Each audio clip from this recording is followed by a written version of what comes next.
Søndag den 11. november kørte Adam Madsen på McDonald's ved Tarp-centret i Odense. Her kørte han igennem McDrive for at få et nemt måltid mad.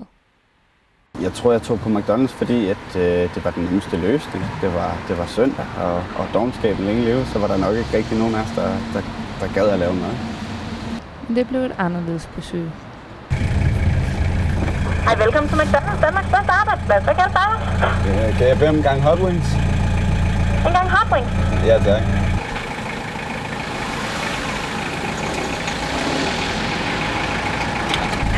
Hej. Tak skal du have.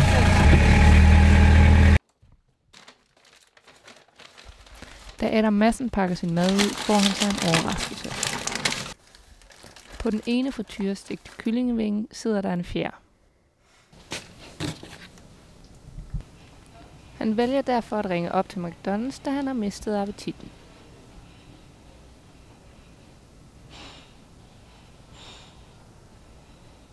Goddag, du taler med Adam Madsen.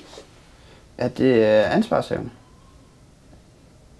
Det er det, ja. Nu skal du høre, jeg er lige kommet hjem fra jeres restaurant af. Jeg har været en tur gennem driven. Og sidder og pakker min mad op og skal til at spise. Og der er en fjer i min ene hotwing. Nu er jeg en lille smule usikker på, hvordan jeg skal forholde mig her.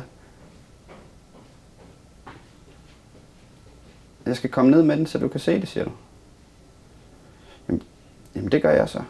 Jamen tak, hej. Til at starte med, der synes vi jo i og for sig bare, det var lidt sjovt. Og der blev joket meget med, om de overhovedet brugte rigtige dyr på McDonald's, og den fjer, den kunne da ikke være rigtig, den måtte være plastik.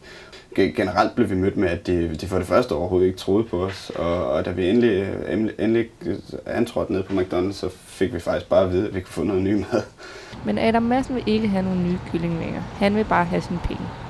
Personligt har jeg ikke synderligt meget lyst til at spise et sted, hvor jeg lige har fået serveret fjer fra en gang.